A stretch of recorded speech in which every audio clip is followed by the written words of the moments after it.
Hello good morning दोस्तों, कैसे हैं आप लोग। मैं झुन्नू अफसर फोन में आप लोगों का स्वागत करता हूं और मैं डेली की तरह आज 29 तारीख करंट अफेयर्स के आप लोगों के सामने हाजिर हूं। ठीक है, तो हम लोग रोज बात करते हैं डेली का करंट अफेयर्स के बारे में और वीकली मंडे को डिस्कस करते हैं। ठीक है, तो मेरे जो भी भाई बंधु मेरे चैनल पर नए देख रहे हो, मेरे चैनल को सब्सक्राइब कर दें, अपने दोस्तों में शेयर कर दें। ठीक है, तो आज हम लोग बात करेंगे 28 तारीख के न्यूज़ को हम लोग आज डिस्कस करेंगे।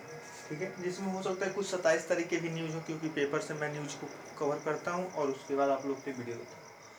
ठीक है, तो बहुत सी सपोर्ट आप लोग का मिल रहा है, इसके लिए आप लोग को बहुत दिल से शुक्रिया और इसी तरह का प्यार आप लोग बनाए रखें और अपने दोस्तों में शेयर भी करते रहें। ठीक है, तो अब बात करते हैं, हम लोग न्यूज़ पे आते हैं। पूर्वी आंचलिक परिषद पूर्वी आंचलिक परिषद की 24वीं बैठक भुवनेश्वर में आयोजित की गई। पूर्वी आंचलिक परिषद की 24वीं बैठक भुवनेश्वर में आयोजित की गई, क्योंकि ये पूर्वोत्तर में जब स्टेट बनने थे तो उस समय एक परिषद बना हुआ था 1956-57 के आसपास। जब आप लोग हिस्ट्री पॉलिटी पढ़िएगा या मैं खुद आप लोग को जब हिस्ट्री पॉलिटी लेके आऊँगा, ठीक है, बहुत जल्द आप लोग के लिए होली के बाद से, ठीक है, आप लोग के लिए सब सब्जेक्ट A to Z, ठीक है, एनटीपीसी का अलग और बैंक का अलग, ठीक है, आप लोग के लिए मैं लेके अकेले सब पढ़ाऊंगा, तो इसके लिए आप लोग घबराइएगा नहीं। ठीक है, बैंक में मैं इंग्लिश नहीं पढ़ाऊंगा आप लोगों को। ठीक है, बैंक में ग्रामीण बैंक की तैयारी मेरे चैनल पे होगी और रेलवे एनटीपीसी की कंप्लीट तैयारी मेरे चैनल पे होगी। ठीक है, भले ही मैं असफल हूँ अभी तक, लेकिन आप लोगों को सफल बना के छोड़ूंगा। ठीक है, चलिए, असफल क्या हूँ, एक जॉब नहीं लगी है, बाकी सब तो ठीक ठाक ही है। चलिए, पूर्वी आंचलिक परिषद की 24वीं बैठक भुवनेश्वर में आयोजित की गई। ठीक है, 23वीं कहाँ हुई थी, कोलकाता में, और इस बैठक में हमारे होम मिनिस्टर जी पार्टिसिपेट किए थे, मुख्य अतिथि रहे थे। तो अब बात करते हैं कि Bhubaneswar is a capital of Orissa. Bhubaneswar Orissa की राजधानी है। तो उड़ीसा के सीएम कौन है, नवीन पटनायक जी, और गणेशी लाल जी वहाँ के गवर्नर हैं। ठीक है, 23वीं कोलकाता में हुई थी। तो कोलकाता का आप लोग को सबको पता है, जगदीप धनखड़ जी गवर्नर हैं और ममता बनर्जी जी क्या है, वहाँ की सीएम है। ठीक है, आप लोग को इधर से थोड़ा सा छाया बन जाता है तो नहीं दिखता। नेक्स्ट बात करते हैं आईसीएआर। आईसीएआर सोसाइटी की 91वीं बैठक दिल्ली में आयोजित की गई। आईसीएआर की सोसाइटी की 91वीं बैठक कहाँ आयोजित की गई, दिल्ली में आयोजित की गई। ठीक है, तो अब बात करते हैं, एक तो क्वेश्चन बन जाएगा आईसीएआर की सोसाइटी, आईसीएआर सोसाइटी की 91वीं बैठक कहाँ की गई भाई, तो दिल्ली में की गई। ये तो क्वेश्चन बनता है सिंपल। अब बात करते हैं कि इसका अगर कहीं फुल फॉर्म कोई पूछ दे तब क्या होगा, तो Indian council of agricultural research, Indian council of agricultural research. ठीक है, यह इसका फुल फॉर्म हुआ और इसके अध्यक्ष कौन है, नरेंद्र सिंह तोमर, एनएसटी। एनएसटी हम लिखे हुए, नरेंद्र सिंह तोमर। ठीक है, नेक्स्ट बात करते हैं संयुक्त राष्ट्र यानी कि यूएनओ। ठीक है, संयुक्त राष्ट्र के अधिकार प्रस्ताव से श्रीलंका क्या हुआ, अलग हुआ। संयुक्त राष्ट्र के अधिकार प्रस्ताव से श्रीलंका अलग हो गया। श्रीलंका की राजधानी कोलंबो, जयवर्धन कुरेकोट्टे। ठीक है, महिंद्रा राजपक्षे वहाँ के पीएम और गोतबाया राजपक्षे वहाँ के प्रेसिडेंट, और श्रीलंकाई रुपया चलता है। यूएन की राजधानी, सॉरी, यूएन का हेडक्वार्टर न्यूयॉर्क। नेक्स्ट बात करते हैं पहला प्रोटीन दिवस, भारत में इसकी शुरुआत की गई है। पहला प्रोटीन दिवस मनाया जाता है, मनाया गया 27 फरवरी को।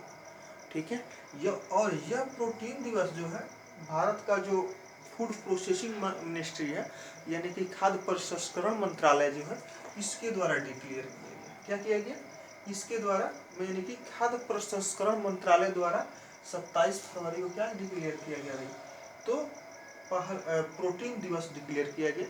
ठीक है, जो 2020 में पहला मनाया गया। अब बात आती है कि हु इज फूड प्रोसेसिंग मंत्री, यानी खाद्य प्रसंस्करण मंत्री कौन है भाई, तो खाद्य प्रसंस्करण मंत्री हैं आपके हरसिमरत कौर बादल। चलिए, अब बात करते हैं नेक्स्ट, सुधाकर चतुर्वेदी जी का निधन हो गया है। सुधाकर चतुर्वेदी जी का निधन हो गया है। ये राइटर के साथ साथ स्वतंत्रता सेनानी भी रहे, यानी कि चमक उठी 1957 में वह तलवार पुरानी थी, तो उस आज़ादी की लड़ाई में भी इन्होंने भाग लिया था, उस समय भी ये लड़े थे। नेक्स्ट बात करते हैं HAL यानी कि Hindustan aeronautics limited, Hindustan aeronautics limited द्वारा विकसित नया हेलीकॉप्टर हैंगर हैंगर का अनावरण राजनाथ सिंह द्वारा किया गया। ठीक है, HAL द्वारा विकसित नया हेलीकॉप्टर हैंगर का अनावरण राजनाथ सिंह द्वारा किया गया। ठीक है, राजनाथ सिंह क्या है भाई, तो रक्षा मंत्री हैं, लखनऊ इनका संसदीय क्षेत्र है। ठीक है, अब बात करते हैं नेक्स्ट, 28 फरवरी को राष्ट्रीय विज्ञान दिवस मनाया जाता है। ठीक है, कल ही के डेट में 28 फरवरी को क्या मनाया जाता है, नेशनल साइंस डे मनाया जाता है या राष्ट्रीय विज्ञान दिवस मनाया जाता है। यह किनकी याद में मनाया जाता है, तो CV रमन जी के याद में मनाया जाता है, जिनको 1930 में नोबेल पुरस्कार प्राप्त हुआ था, हाँ, फिजिक्स के क्षेत्र में। ठीक है, CV रमन जी को 1930 में नोबेल मिला हुआ था फिजिक्स के क्षेत्र में। और यह जो नेशनल साइंस डे है 28 फरवरी को सेलिब्रेट किया जाना, यह 1986 से क्या हुआ, डिक्लेयर हुआ था 1986 से कि 28 फरवरी को, यानी कि इनके बर्थडे पे, CV रमन के बर्थडे पे क्या किया जाएगा, आपको नेशनल साइंस डे मनाया जाएगा। नेक्स्ट बात करते हैं, देखिए एक क्वेश्चन जो है इधर का सबके लिए उतना ही इम्पोर्टेंट है, बैंक हो, SSC हो, रेलवे हो, उस सबके लिए इम्पोर्टेंट है, बट इधर 2-3 न्यूज जो है बैंक के लिए विशेष इम्पोर्टेंट है। ठीक है, तो मेरे चैनल को भाई लोग लाइक जरूर कीजिएगा, अगर वीडियो अच्छा लग रहा है तो लाइक कीजिए और अपने दोस्तों में शेयर जितना से जितना हो सके शेयर कीजिए। ठीक है, नेक्स्ट बात करते हैं हम 8 नंबर न्यूज की, बड़ौदा स्टार्टअप बैंकिंग सेवाओं का, बड़ौदा स्टार्टअप बैंकिंग सेवाओं का वित्त सचिव द्वारा सेवाओं को वित्त सचिव द्वारा शुरू किया गया। यानी बड़ौदा बैंक ने क्या किया, स्टार्टअप बैंकिंग सेवाओं की शुरुआत की है। ये छोटे छोटे बैंकिंग सर्विसेज लगा के, या और भी स्टार्टअप कंपनी अगर कोई लगाना चाहता है छोटा छोटा, तो उसके लिए ये सर्विस प्रोवाइड करेगा। तो किसके द्वारा शुरू किया गया, तो फाइनेंस सेक्रेटरी के द्वारा शुरू किया गया, वित्त सचिव के द्वारा शुरू किया गया। तो बात करते हैं कि वित्त सचिव कौन है भाई, तो राजीव कुमार अभी वित्त सचिव है।